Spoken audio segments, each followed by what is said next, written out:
Hello दोस्तों, hope करता हूँ आप सभी अच्छे होंगे। आज हम इस वीडियो में पॉलिटी से संबंधित कुछ इंपॉर्टेंट क्वेश्चन डिस्कस करेंगे। काफ़ी दिनों से बच्चे परेशान हैं और उनकी क्वेरीज आ रही है कि सर हमको एसएससी, आरआरबी, यूपीएससी का एग्ज़ाम देना है और उन एग्ज़ाम्स में पॉलिटी, ज्योग्राफी, हिस्ट्री के कुछ क्वेश्चन पूछे जाते हैं। तो हमको बताएं कि कौन सा क्वेश्चन इंपॉर्टेंट है और वो क्वेश्चन हम अच्छे तरह से तैयार कर सकें। तो ऐसे ही ज्योग्राफी, पॉलिटी और हिस्ट्री के कुछ इंपॉर्टेंट क्वेश्चन की मैं वीडियो लेके आऊँगा। परंतु आज इस वीडियो में हम 50 पॉलिटी के महत्वपूर्ण प्रश्न डिस्कस करेंगे जो परीक्षा में बार बार पूछे गए हैं। तो वीडियो पर बने रहें, वीडियो को अंत तक जरूर देखें और अगर आप चैनल पर पहली बार आए हैं चैनल को जरूर सब्सक्राइब करें। तो ज़्यादा समय ना लेते हुए शुरू करता हूँ। आज का पहला प्रश्न है, किस दल ने 2 वर्ष के समय में 2 प्रधानमंत्री दिए? सही जवाब जनता पार्टी। यह एसएससी 2008 में पूछा गया है। दूसरा प्रश्न, वर्ष 1975 से 1977 के बीच आपातकाल के दौरान भारत के प्रधानमंत्री कौन थे? तो सही जवाब इंदिरा गांधी। 2019 में प्रश्न पूछा गया है। तीसरा प्रश्न, लोकसभा के अधिनियमों के अंतर्गत सदन का नेता का अर्थ है यदि वह लोकसभा का सदस्य हो। तो सही जवाब प्रधानमंत्री। यह एसएससी 2020 में पूछा गया है। चौथा प्रश्न, प्रधानमंत्री पद से पदत्याग करने वाले प्रथम व्यक्ति हैं। सही जवाब मोरारजी देसाई। बच्चों, अगर आपको भारत के प्रधानमंत्री याद करने की ट्रिकी वीडियो देखनी है तो ऊपर दिए गए आई बटन पर क्लिक करके आप भारत के प्रधानमंत्री से संबंधित ट्रिकी वीडियो देख सकते हैं। उस वीडियो में मैंने आपको भारत के प्रधानमंत्री 1947 से 2023 तक जितने भी हुए हैं ट्रिक के माध्यम से समझाया है। पांचवा प्रश्न, भारत के प्रथम सिख प्रधानमंत्री कौन है? सही जवाब मनमोहन सिंह। छठा प्रश्न, नियुक्ति के समय निम्नलिखित में से कौन प्रधानमंत्री संसद के किसी भी सदन का सदस्य नहीं था? यानी लोकसभा और राज्यसभा दोनों सदनों के सदस्य नहीं थे परंतु फिर भी प्रधानमंत्री बने, तो वो है पीवी नरसिम्हा राव। सातवां प्रश्न, प्रधानमंत्री का पद ग्रहण करने के समय विधानसभा का सदस्य था? तो सही जवाब एचडी देवगौड़ा, जो कि लोकसभा और राज्यसभा का सदस्य नहीं थे परंतु विधानसभा के सदस्य थे। आठवां प्रश्न, इंदिरा गांधी दूसरी अवधि के लिए प्रधानमंत्री कब बनी थी? तो सही जवाब 1980 से 1984 तक। नौवां प्रश्न, जवाहरलाल नेहरू के निधन के पश्चात किसने प्रधानमंत्री पद ग्रहण किया? तो सही जवाब गुलजारी लाल नंदा। गुलजारी लाल नंदा जी ने 2 बार भारत के प्रधानमंत्री का पदभार ग्रहण किया था, वो भी कार्यवाहक प्रधानमंत्री के रूप में। पहली बार जब पंडित जवाहरलाल नेहरू का निधन हो गया और दूसरी बार जब लाल बहादुर शास्त्री की आकस्मिक मृत्यु होने के बाद। 10वां प्रश्न, वह प्रथम प्रधानमंत्री कौन थे जिन्होंने संसद सत्र में उपस्थित हुए बिना ही त्याग पत्र दे दिया था? तो सही जवाब चौधरी चरण सिंह। 11वां प्रश्न, सामूहिक रूप से मंत्रिपरिषद किसके प्रति उत्तरदायी होता है? तो सही जवाब लोकसभा। बच्चों, यह प्रश्न बहुत ही जरूरी है क्योंकि यूपीएससी में 2 बार, एसएससी में 1 बार और यूपी पीसीएस में 1 बार पूछा जा चुका है। एक बार दोबारा बताऊंगा, सामूहिक रूप से मंत्रिपरिषद किसके प्रति उत्तरदायी होता है? तो सही जवाब लोकसभा। 12वां प्रश्न, कोई व्यक्ति संसद के किसी भी सदन का सदस्य हुए बिना केंद्र में कितनी अवधि तक मंत्री रह सकता है? तो सही जवाब 6 महीने। 13वां प्रश्न, संघीय मंत्रिपरिषद के मंत्री उत्तरदायी होते हैं? तो सही जवाब केवल लोकसभा के प्रति। 14वां प्रश्न, संसद के 2 क्षेत्रों के बीच अधिकतम कितना अंतराल दिया जा सकता है? तो सही जवाब 6 महीना। 15वां प्रश्न, निम्नलिखित में से कौन संसद का अनन्य भाग नहीं है? सही जवाब राज्यसभा।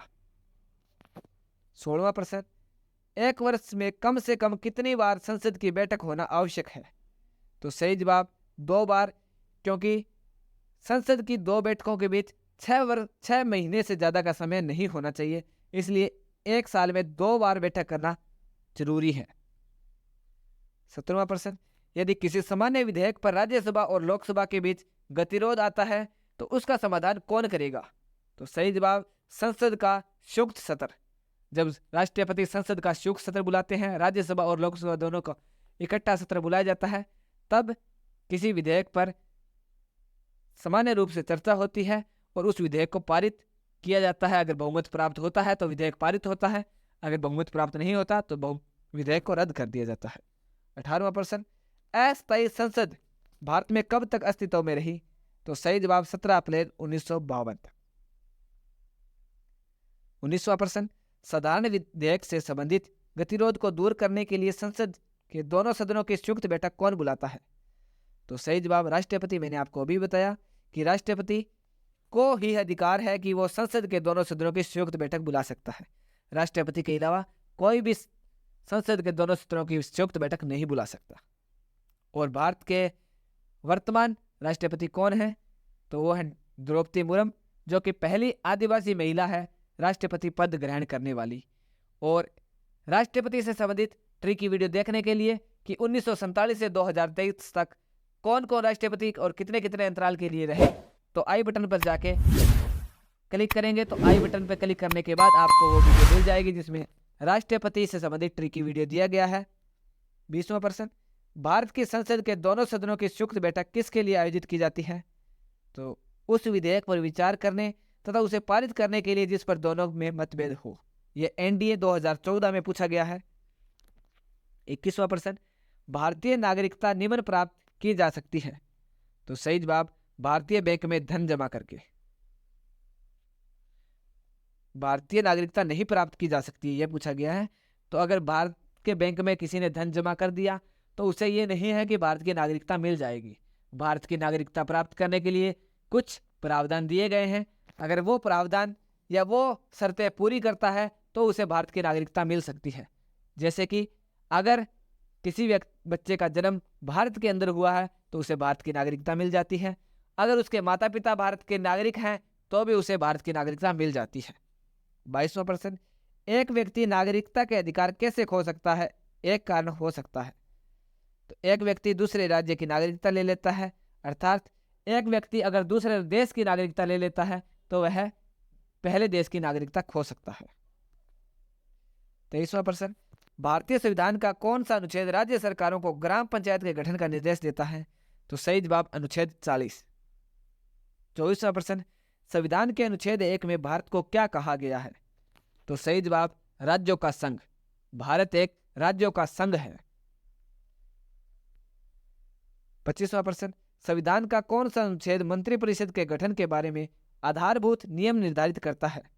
तो सही जवाब अनुच्छेद 75। इस वीडियो में मैंने आपको एसएससी, यूपीपीसीएस, एनडीए और आरआरबी के जितने भी महत्वपूर्ण प्रश्न परीक्षा में पूछे गए हैं वो बताए हैं। तो चैनल को जरूर सब्सक्राइब करें और वीडियो पर अंत तक बने रहें। 26वां प्रश्न, भारतीय संविधान का कौन सा अनुच्छेद नई अखिल भारतीय सेवा की स्थापना का प्रावधान करता है? सही जवाब अनुच्छेद 312। 27वां प्रश्न, भारतीय संविधान का कौन सा अनुच्छेद विभिन्न आधारों पर किसी भी भारतीय नागरिक के साथ भेदभाव से संबंधित है? तो सही जवाब अनुच्छेद 15। अनुच्छेद 15 में भारत के नागरिकों को मौलिक अधिकार प्रदान किए गए हैं कि किसी भी व्यक्ति के साथ जाति, लिंग और रंग के आधार पर भेदभाव नहीं किया जा सकता। 28वां प्रश्न, संविधान में मंत्रिमंडल शब्द का एक बार प्रयोग हुआ है और यह है? तो संविधान में मंत्रिमंडल का प्रयोग सिर्फ एक बार हुआ है, वो ही अनुच्छेद 352 में। यह बीपीएससी 1996 में पूछा गया है। 29वां प्रश्न, नीति निर्देशक सिद्धांतों के निम्नलिखित अनुच्छेदों में से कौन सा अंतर्राष्ट्रीय शांति और सुरक्षा के संवर्धन से संबंधित है? तो सही जवाब अनुच्छेद 51। 30वां प्रश्न, भारतीय संविधान के किस अनुच्छेद में अनुसूचित जातियों और अनुसूचित जनजातियों के लिए आरक्षण का प्रावधान किया गया है? तो सही जवाब अनुच्छेद 335। 31वां प्रश्न, संविधान का कौन सा अनुच्छेद भारत के नियंत्रक और महालेखा परीक्षक के कर्तव्य को निर्धारित करता है? सही जवाब अनुच्छेद 149। 32वां प्रश्न, भारतीय संविधान का कौन सा अनुच्छेद सभी नागरिकों के लिए समान न्याय और मुफ्त कानूनी सहायता को प्रोत्साहित करता है? सही जवाब अनुच्छेद 39A। 33वां प्रश्न, भारत के संविधान का वह कौन सा अनुच्छेद है जिसमें भारत के नियंत्रक और महालेखा परीक्षक का उल्लेख है? तो सही जवाब अनुच्छेद 148। 34वां प्रश्न, भारतीय संविधान के किस अनुच्छेद में नए राज्य के प्रवेश या स्थापना का प्रावधान किया गया है? तो सही जवाब अनुच्छेद 2। अनुच्छेद 2 यह कहता है कि भारत की जो संसद है वह किसी भी राज्य का गठन कर सकती है और एक राज्य को 2 भागों में बांट सकती है और 2 राज्यों को एक भाग में मिला भी सकती है। 35वां प्रश्न, किस देश में दोहरी नागरिकता का सिद्धांत स्वीकार किया गया है? तो सही जवाब संयुक्त राष्ट्र अमेरिका। संयुक्त राष्ट्र अमेरिका में दोहरी नागरिकता का प्रावधान है। दोहरी नागरिकता का मतलब क्या है कि एक व्यक्ति जिस राज्य में रहता है उसे उस राज्य की नागरिकता मिलेगी और दूसरी नागरिकता उस देश की भी उसे मिलेगी। तो यह प्रावधान भारत में सिर्फ जम्मू कश्मीर में था, जो कि 370 यह अधिकार देता था जम्मू कश्मीर के नागरिकों को, जिनमें उनको दोहरी नागरिकता मिलती थी, एक जम्मू कश्मीर की, दूसरा भारत की। परंतु 370 हटने के बाद भारत के नागरिकों को सिर्फ एकल नागरिकता ही प्राप्त होती है। 36वां प्रश्न, भारतीय संविधान में नागरिकों के प्रावधान कब लागू हुए? सही जवाब 1949। 36वां प्रश्न, नागरिक संशोधन अधिनियम भारत के संविधान में निम्नलिखित में से किस भाग के अंतर्गत आता है? सही जवाब भाग 2। यह एनडीए 2020 में पूछा गया है। 38वां प्रश्न, भारतीय संविधान के अनुच्छेद 74 और 75 किन विषयों पर विचार करते हैं? सही जवाब मंत्रिपरिषद। 39वां प्रश्न, संसदीय तंत्र में निम्नलिखित में से वास्तविक कार्यपालिका कौन है? सही जवाब मंत्रिपरिषद। 40वां प्रश्न, जो व्यक्ति सांसद न हो क्या उसे मंत्री नियुक्त किया जा सकता है? हाँ, पर उसे 6 महीनों के भीतर संसद सदस्य बनना होगा। किसी भी व्यक्ति को मंत्री नियुक्त किया जा सकता है, परंतु 6 महीने के लिए, क्योंकि 6 महीने के अंतराल के अंदर उसे या तो राज्यसभा या लोकसभा का सदस्य बनना कंपलसरी है। अगर वह लोकसभा या राज्यसभा का सदस्य 6 महीने के अंदर नहीं बनता तो उसे मंत्री से हटा दिया जाएगा। 41वां प्रश्न, भारत में स्वतंत्रता के पश्चात प्रथम मंत्रिमंडल का कानून मंत्री कौन था? तो सही जवाब डॉक्टर बी.आर. अम्बेडकर, जो कि संविधान सभा के प्रारूप समिति के अध्यक्ष थे और इन्हें संविधान का निर्माता कहा जाता है। 42वां प्रश्न, स्वतंत्र भारत के प्रथम प्रतिरक्षा मंत्री कौन थे? सही जवाब सरदार बलदेव सिंह। 43वां प्रश्न, भारत का संविधान भारत को कैसे वर्णित करता है? तो भारत का संविधान भारत को राज्यों का संघ कह के वर्णित करता है कि भारत एक राज्यों का संघ है। यह एसएससी 2002 में पूछा गया है। 44वां प्रश्न, 500 से अधिक देशी रियासतों के भारत में विलय के लिए कौन उत्तरदायी था?